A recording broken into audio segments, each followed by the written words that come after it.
welcome to a new video. By this video, we are starting a basic fire safety training.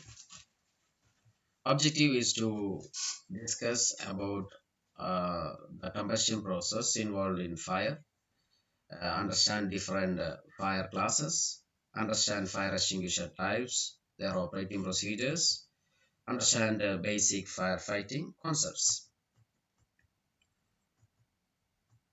Fire involves three components. They are oxygen, heat, and fuel. They together make a fire.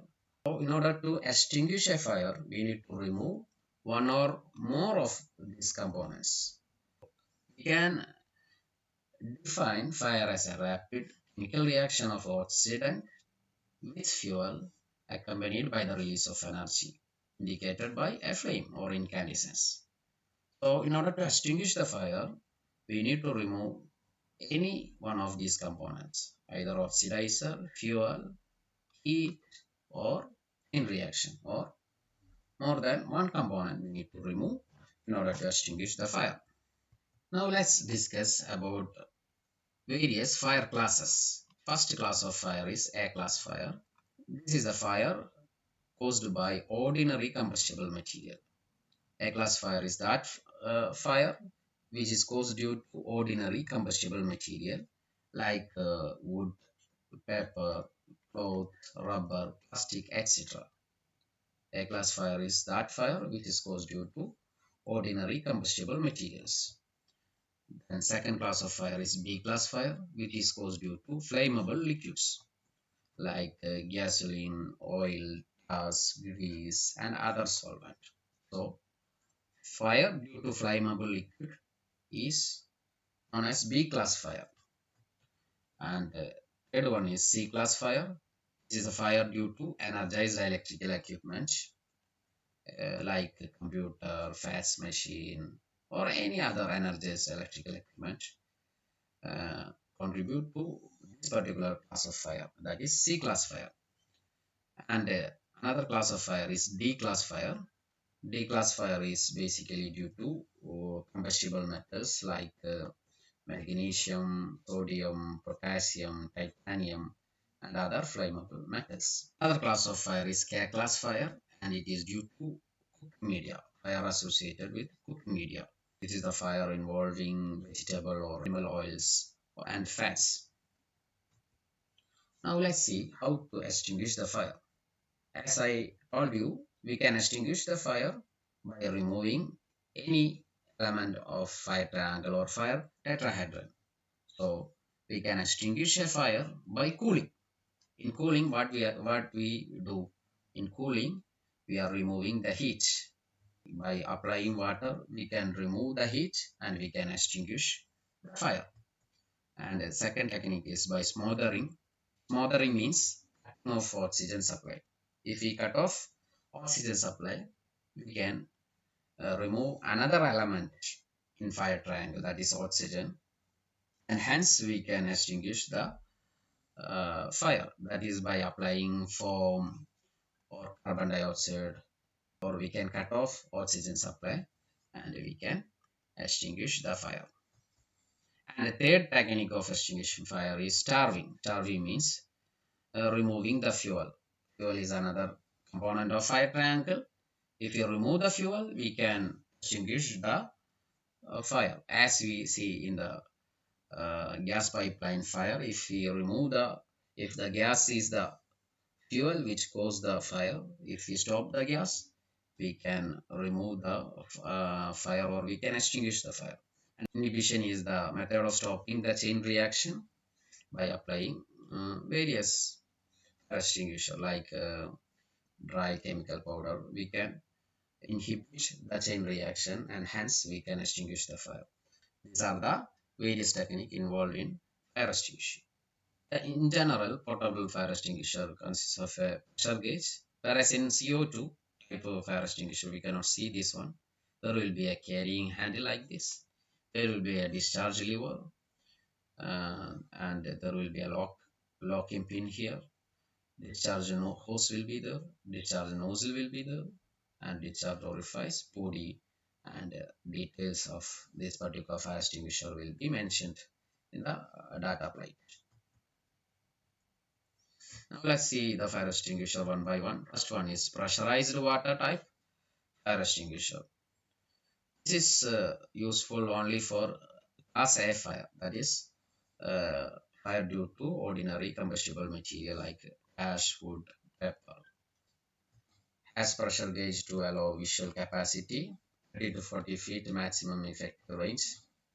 Extinguish by cooling, that is burning material is cooled below the ignition point, hence fire can be avoided. That is, it take away the heat element from the fire.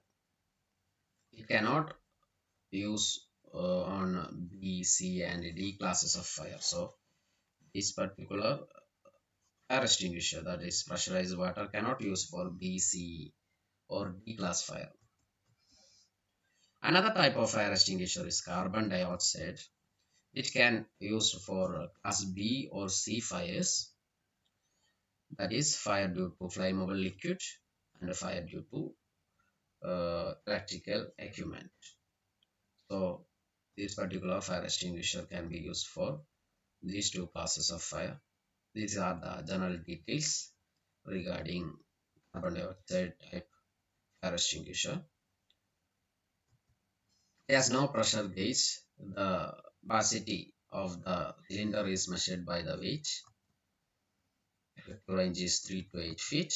This type of fire extinguisher extinguishes the fire by smothering technique, that is by removing the oxygen.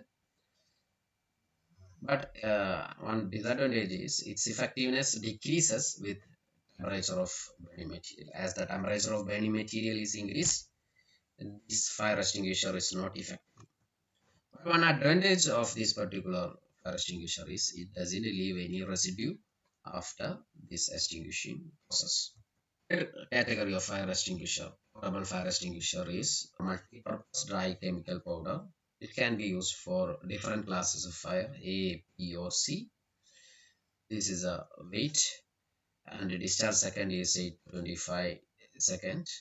This is chemically ammonium phosphate. See how much capacity of material is inside the cylinder is represented by the pressure gauge. This is the effective range 5 to 20 feet. It extinguished by smothering of burning material, that is displacing oxygen from the burning material. Separate fuel from the oxygen in the air so that oxygen is displaced. One of the disadvantages of this particular fire extinguisher is it leave residue. It leave residue means some waste material will be there after extinguishing. Another type of fire extinguisher is special dry powder, which is used to extinguish D type fire, as D fire.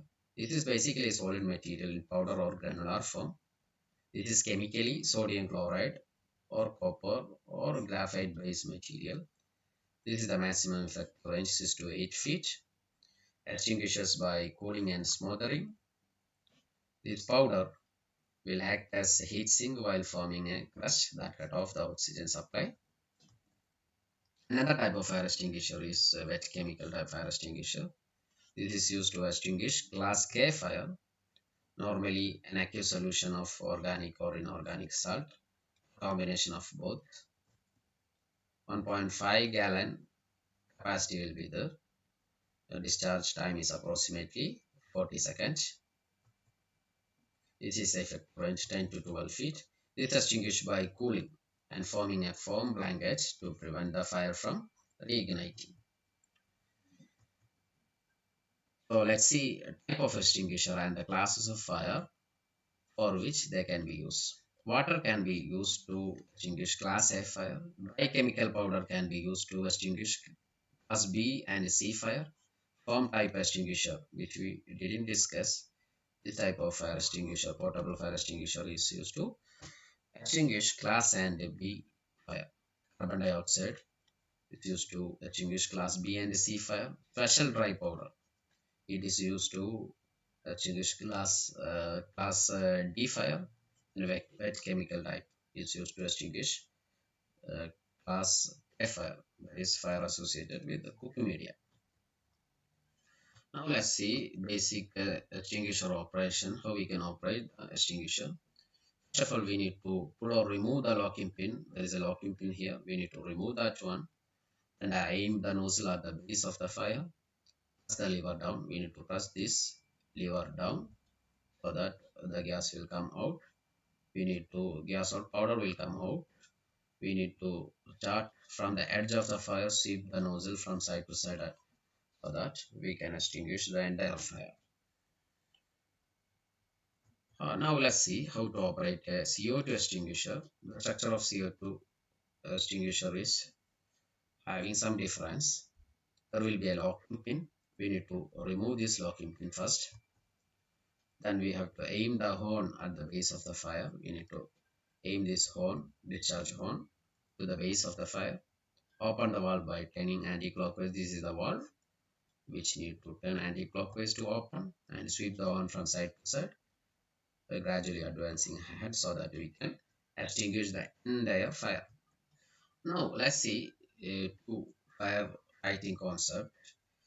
That is, we need to remember an acronym RACE. While we see a fire, we need to remember RACE. What does it mean? In RACE, R stands for rescue. R stands for rescue. This rescue anyone in immediate danger from the fire if it doesn't endanger your life. If your life is not endangered, we need to rescue anyone uh, who is in immediate danger. It stands for alarm. We need to sound alarm by breaking this glass, by activating this manual fire alarm call point. We need to sound alarm and we need to inform civil defense or other fire personnel. And C stands for contain or confine, which means we need to close the door and windows so that fire is prevented from spreading. And the fourth one is E. E stands for extinguish. Extinguish or evacuate. Extinguish, we need to extinguish the fire with a fire extinguisher or some other method, fire hose really like that. And we need to evacuate. We need to evacuate the area if the fire is too large for a fire extinguisher. The second firefighting concept is pass. This pass is, we should remember pass in order to operate the extinguisher properly, fire extinguisher properly. It stands for pull the pin. Pull the pin on the fire extinguisher. A stands for aim low at the base of the flame. S stands for fuse the handle like this. Sweeps, S stands for sweep side to side so that the entire fire is extinguished. So in this particular video, we have discussed the combustion process involved in fire, that is fire triangle. Different classes of fire we have discussed, A, B, C, D, and A classes of fire. We have discussed about various portable fire extinguisher, their operating procedure and their advantages and disadvantages, basic fire fighting concept. When we see the fire or how to use the fire extinguisher properly, we need to remember pass. Hope you understood the concept we discussed in this video. Thanks for watching. Subscribe the channel and share this video to your friends so that everyone will get benefited from this training session.